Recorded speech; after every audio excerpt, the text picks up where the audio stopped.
तरफ, value unlocking और एक ग्लोबल ओवरसीज प्ले की तरफ भी शायद इनका नज़रिया है। तो हमने सोचा कि एक ऐसे ही कंपनी से बात करते हैं डिटेल में। काफ़ी फ्यूचरिस्टिक बिजनेस भी है ये, और हमारे साथ कंपनी के chief strategy officer Ravi Jakhar अब जुड़ रहे हैं अपने ऑल कार्गो के बारे में बात करने के लिए। रवि, गुड मॉर्निंग और ईटी नाउ पे आपका स्वागत है। सबसे पहले बताइए कि लास्ट 4-5 महीने में बाजार का इंटरेस्ट ट्रिगर हुआ था आपकी कंपनी की तरफ और इस स्पेस की तरफ कि ये एक तरह की अनलॉक ट्रेड है, लेकिन अब लोगों को समझ में आ रहा है कि there is much more bigger play than purely unlock.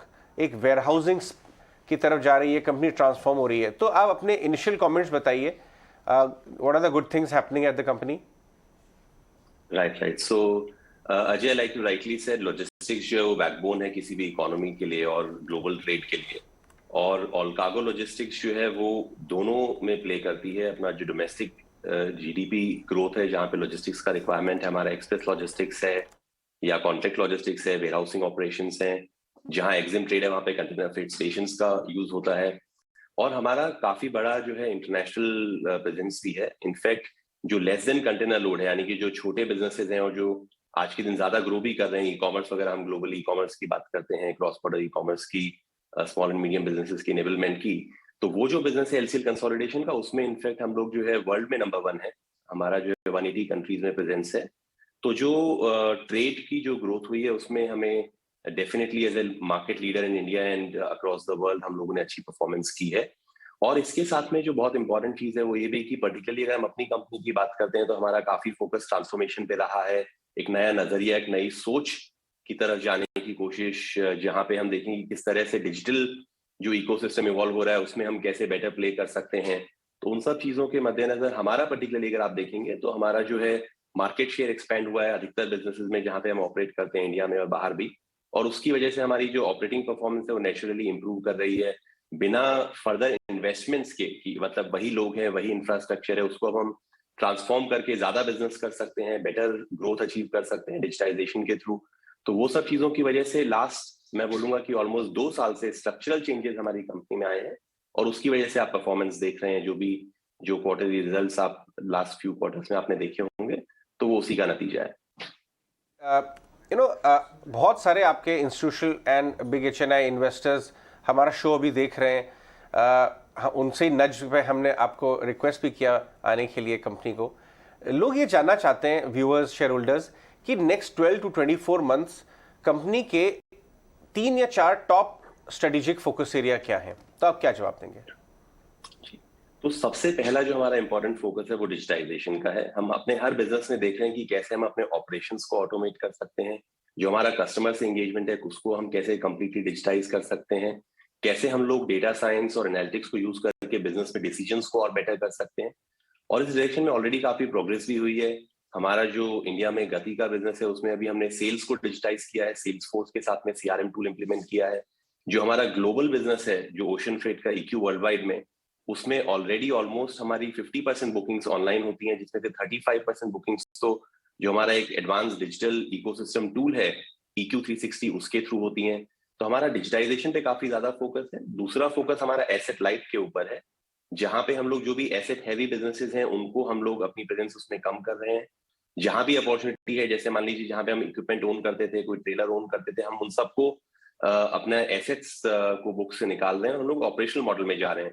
जहां हम आईटी इन्वेस्टमेंट्स की बात करते हैं वहां पे भी हमारा फोकस रहता है कि कैसे हम ऑपरेटिंग कॉस्ट पे लाएं, ताकि पूरी क्लियर विजिबिलिटी रहती है और कंपनी का फोकस जो है वो एक बिजनेस ग्रोथ ड्राइव करने को है। तो एसेट लाइट हमारा जो सेकंड सबसे इंपॉर्टेंट पार्ट है वो है। और तीसरा, हम हमेशा से as a group market leadership पे फोकस रहे हैं। जो भी बिजनेस में हम लोगों ने ऑपरेट किया है उसमें जहां ग्लोबल किया वहां पे हम लोग ग्लोबल मार्केट लीडर्स हैं, जहां पे इंडिया में ऑपरेट किया वहां पे हम लोग इंडिया में मार्केट लीडर्स रहे हैं। जिन भी बिजनेस में हम अभी आज के दिन नंबर 1 नहीं है, फोकस रहेगा कि हम अपना मार्केट शेयर ग्रो करें और उन बिजनेस में भी हम लोग नंबर 1 रहे। So growth focus, customer focus, digital और एसेट लाइट, ये 4 मैं बोलूंगा कि हमारे मेन पिलर्स हैं, जिसके अराउंड हमारी पूरी स्ट्रेटेजी अगले 12 से 24 महीने की रिवॉल्व करती है। रवि, एक अहम चीज़ जैसे आपने कहा कि एक तो एसेट लाइट बिजनेस मॉडल है, डिजिटाइजेशन पर फोकस है, इसमें कई लर्निंग्स होंगी जो शायद कोविड के लॉकडाउन के दौरान आपने सीखी होंगे। Now obviously they are being extended. तो ये जो रिवाइज्ड आपकी स्ट्रेटेजी है उसमें अगले 12 से 24 महीने में किस तरह का एक्सपेंशन प्लान और इन्वेस्टमेंट आप देख रहे हैं? राइट, सो इसमें जैसा मैंने बताया कि हमारी जो अप्रोच है वो एसेट लाइट की है, तो हम जहां तक इन्वेस्टमेंट्स का सवाल है, हम लोग मोस्टली इन्वेस्टमेंट बहुत सिग्निफिकेंट नहीं होंगे। इन्वेस्टमेंट्स मेनली ऑपरेटिंग एक्सपेंसेस की तरफ ही होंगे और इम्प्रूव करने में। तो इसलिए इन्वेस्टमेंट लेड ग्रोथ ना होकर ऑपरेटिंग लेवरेज लेड ग्रोथ होगी काफी हद तक। और जो परफॉर्मेंस की बात है, जैसा मैंने बोला कि हर बिजनेस में जहां पे भी हम ऑपरेट करते हैं, हमारा क्लियर टारगेट है कि हम मार्केट ग्रोथ को बीट करेंगे, विच मींस कि डिस्पाइट बीइंग मार्केट लीडर्स हम लोग मार्केट शेयर एक्सपैंड करते रहेंगे। तो जैसी ही मार्केट अपॉर्चुनिटी रहेगी, कुछ डिस्ट्रप्शंस हैं, कुछ आगे पीछे थोड़ी बहुत चीजें होती हैं, बट हमारा जो ग्रोथ है वो इंडस्ट्री ग्रोथ से ऊपर रहेगा। तो हमारी जो लीडरशिप पोजीशन है उसको हम फर्दर कंसोलिडेट करेंगे। राइट। साथ ही एक बात बताइए रवि, ये जो काफ़ी ज़्यादा फोकस इस समय जो रिन्यूएबल एनर्जी स्पेस पर, ई व्हीकल्स पर, इन सब चीज़ों पर है, या फिर I would say green energy पर, इसमें एक लॉन्गर टर्म विजन अगर लेना हो आपको, बिकॉज ये सारी लॉजिस्टिक्स कंपनी के लिए काफ़ी मैटर करेगा going forward, you know the carbon footprint that they generate, तो आपका विजन क्या है इस पर? हाँ, तो हमारा जो है, जो कार्बन फुटप्रिंट है और अदर जो लार्जर सस्टेनेबिलिटी का गोल है, उस पर हम लोग काफी फोकस्ड है। और इनफैक्ट आई वुड से कि going beyond sustainability, the entire social governance, जो पूरा ईएसजी है, उस पर कंपनी हमेशा से फोकस्ड रही है। हमने जैसे गवर्नेंस से भी जहां भी हमने अपने एक्विजिशंस किए हैं, we are first thing we focused on इसकी कैसे हम गवर्नेंस को इम्प्रूव करें। सोशल साइड में अगर आप देखेंगे तो लॉजिस्टिक्स सेक्टर की जो यूजुअली ट्रेंड रहती है कि एक मेल डोमिनेटेड इंडस्ट्री रहती है, उसमें हमारा ग्लोबल इंडस्ट्री जो है, उसमें हमारे जो ग्लोबल वर्कफोर्स है उसमें एक बहुत बड़ा परसेंटेज वुमेन का है। तो ऑलरेडी हमारी काफी डाइवर्सिफाइड प्रेजेंस है। और जो एनवायरमेंट और सस्टेनेबिलिटी साइड में हम लोगों ने 2 तरह के इनिशिएटिव्स हैं। एक तो आपके पॉजिटिव सप्लीमेंटिंग इनिशिएटिव, जैसे हम लोग ऑलमोस्ट 1 मिलियन ट्रीज प्लांट कर रहे हैं, और जो दूसरा ऑपरेशन साइड में कैसे हम अपने कार्बन फुटप्रिंट को रिड्यूस कर सकते हैं, उसमें हम लोग एक्सप्लोर कर रहे हैं कि जहां पे हमारे कंट्रोल में चीजें, वहां कैसे हम ऑल्टरनेटिव फ्यूल वगैरह यूज कर सकते हैं, कैसे हम अपने वेयर हाउसेस पे सोलर पैनल्स वगैरह लगा के थोड़ा बहुत रिन्यूएबल पावर यूज कर सकते हैं। एंड मोर इम्पोर्टेंटली, जैसे हम लोग हमने अभी एक ग्लोबल चार्टर भी साइन किया है, जो सारी दुनिया भर की तमाम बड़ी लॉजिस्टिक्स कंपनीज ने मिलकर कैसे हम कार्बन फुटप्रिंट को रिड्यूस करते हैं। तो जैसे मान लीजिए शिपिंग लाइंस हैं जो ऑल्टरनेटिव फ्यूल्स की तरफ बढ़ रही हैं, जो यूज करने के लिए जो लोकल डोमेस्टिक ट्रांसपोर्ट में इलेक्ट्रिक व्हीकल्स यूज हो सकते हैं, ऐसे सभी चीजों में हम लोग इनको प्रमोट करेंगे as a special service towards sustainability. तो वो सारी चीजों में हमारा फोकस है, और हम दोनों तरह की चीजें कर रहे हैं। ऑपरेशनल साइड में कैसे हम उसको सस्टेनेबिलिटी को सपोर्ट कर सकते हैं, alternative sources of energy use कर सकते हैं, और कैसे आउटसाइड द बिजनेस ऑल्सो हम कैसे अपना एक कंट्रीब्यूशन दे सकते हैं कार्बन फुटप्रिंट को रेस्टोर करने में by way of planting trees और ऐसे तमाम जो इनिशिएटिव्स हैं।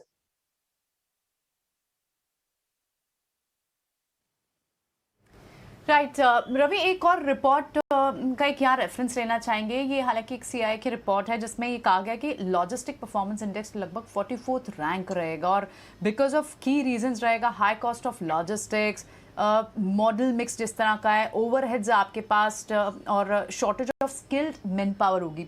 How do you relate with this report? आपको लगता है ये सारे फैक्टर्स प्लेन करेंगे?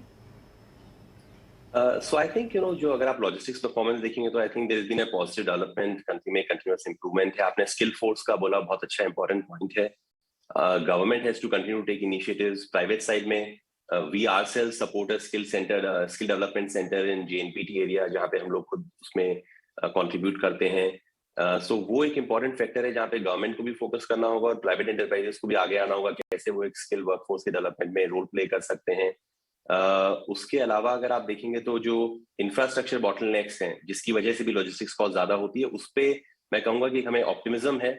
डेडिकेटेड फ्रेट कॉरिडोर हो या हाईवे डेवलपमेंट प्लान हो, अभी जो गति शक्ति प्लान है जिसमें हम पूरा एक गवर्नमेंट एक बहुत बड़े इंफ्रास्ट्रक्चर डेवलपमेंट प्लान की बात कर रही है, वो तमाम चीजों का एग्जीक्यूशन बहुत जरूरी है। अगर एग्जीक्यूशन हम कर लिया एज ए कंट्री, तो definitely logistics cost automatically improve हो जाएगी।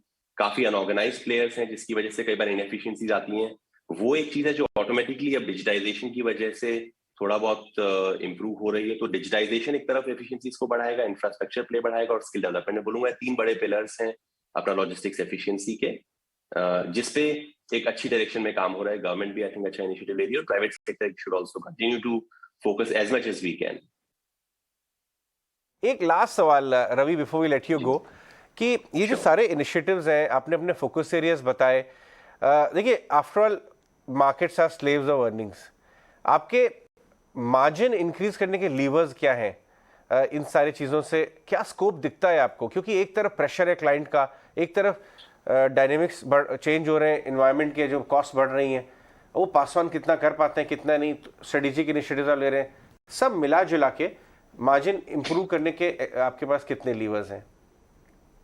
तो इसमें सबसे अच्छी बात यह है कि ये जो इनिशिएटिव्स हैं वो दोनों तरफ पॉजिटिव इम्पैक्ट लाते हैं।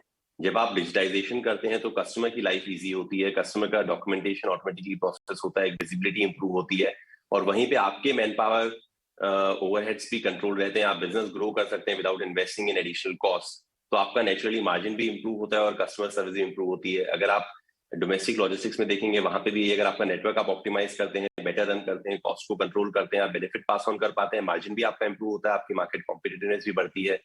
तो जहां पे भी हमारा जो एक फोकस है डिजिटाइजेशन का, ट्रांसफॉर्मेशन का, वो सारी चीजें दोनों तरफ काम करती हैं। वो आपको, इसीलिए मैंने आपको बोला कि हमारा मार्केट शेयर भी हम कॉन्फिडेंट है कि बढ़ेगा, बिकॉज कस्टमर सेंट्रिसिटी इसका एक कोर पार्ट है।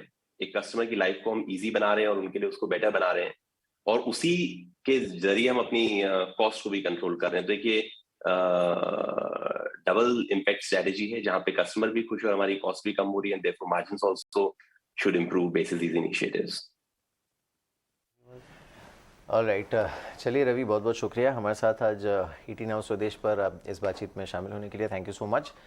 मार्केट को एक बार देख लेते हैं। प्रेशर तो है, अभी भी निफ्टी ऑलमोस्ट 300 पॉइंट नीचे है। ग्लोबल क्यूज़ भी आज कमज़ोर थे। सेंसेक्स अभी भी ऑलमोस्ट 1000 पॉइंट नीचे। हमारे साथ अब अजय बग्गा जुड़े हैं, उनसे बात करते हैं। Ajay, morning to you. शुक्रिया इस बातचीत में शामिल होने के लिए। Mihir here, thank you so much.